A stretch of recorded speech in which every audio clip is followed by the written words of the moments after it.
Okay, so I was in the L. Ron Hubbard office in Fitzroy Street in London with Bob Keenan, and he gets a phone call from Miscavige and gets off the phone and comes to me and he says, COB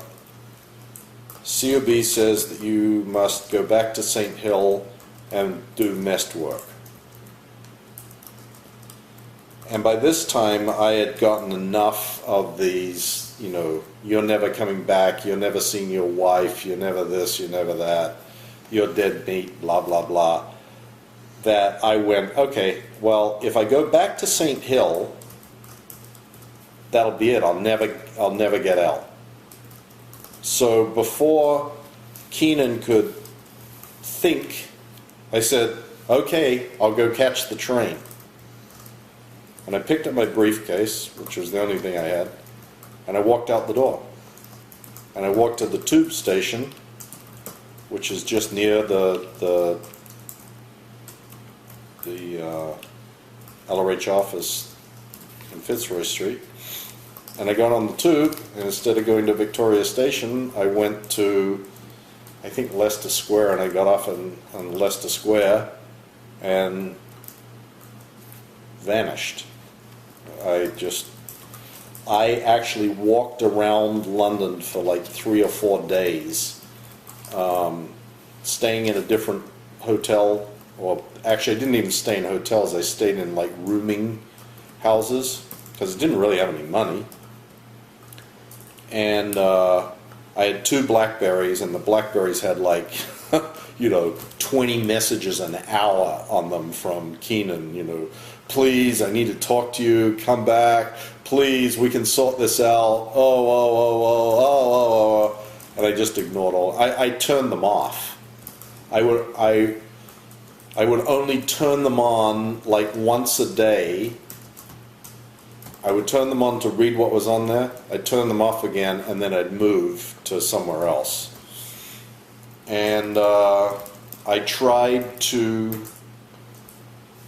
I didn't want to use those Blackberries because I was afraid that they were traceable, so I went to an internet cafe and tried to use the precursor of Skype, where you could call international calls for 10 cents a minute. They have all these things up and down Tottenham Court Road in London of these little internet cafes.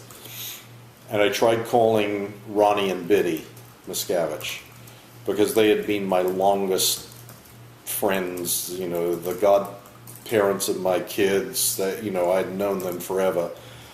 And I couldn't get through, and all I could do was leave a message, and I didn't really have a way to be called back, so after I'd spent a day trying to get a hold of them, I called Tom DeVocht.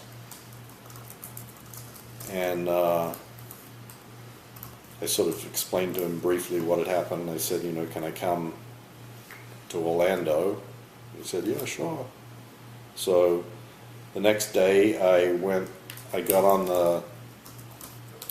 the tube and I went to Heathrow, and I didn't want to book a flight in advance. I wanted to walk up and buy the ticket and then get on the plane. So I went to Heathrow, and like an idiot didn't realize that the only direct flights to Orlando went out of Gatwick. And they all leave around noon, so I was too late to get to Gatwick, so then I had to fly via DC. So I figured that there'd be someone at the DC airport, but there wasn't. I guess they just couldn't find the ticket information fast enough at that point, because I literally bought a ticket at the very last minute and got on this flight, and then I didn't even tell Tom where I was coming from until I got to DC, and then I called him and said, I'm getting on a plane now to Orlando, meet me at the airport. So I spent like 4 days in London just doing nothing, like going to the art galleries, and because London is my favorite city in the world, so I have no problem spending time there. I can wander around, do absolutely nothing there, and enjoy it tremendously. And at that point, when you had made the decision to leave and were flying, getting over to see this friend in Orlando, what did you think were going to be the most difficult challenges you faced getting out and staying out? I didn't think there was anything difficult about staying out. I don't know. I guess I mean, you had my no wife money, and you had no kids- job, you had a family. I guess my wife and kids were like the biggest, but I pretty much had resigned myself by that point to knowing what was going to happen.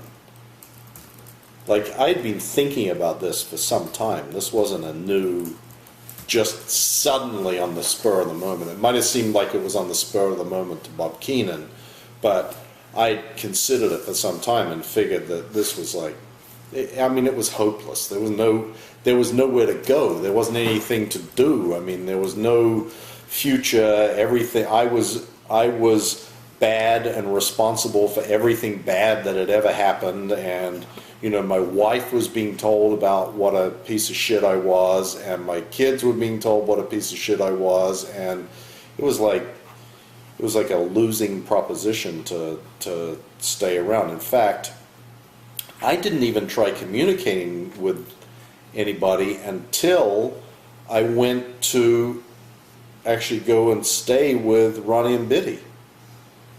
Because after I'd been with Tom for a few weeks, I finally spoke to Ronnie and I said, "Hey man, I tried and called you from London." He said, "Jesus Christ, I didn't know it was you." He said, "All I could hear on the answering machine was..."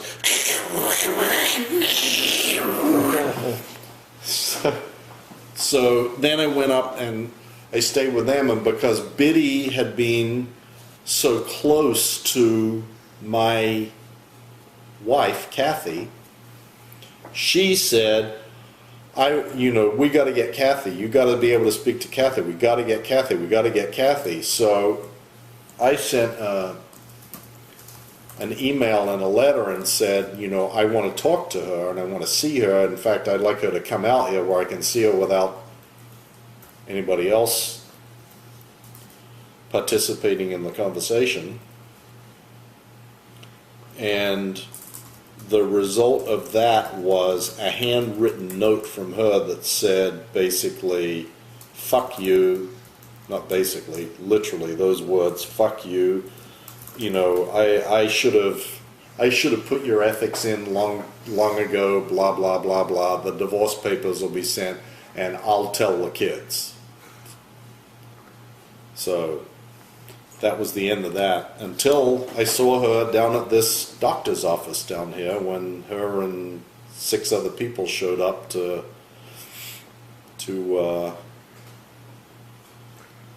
try and gently persuade me in the error of my ways.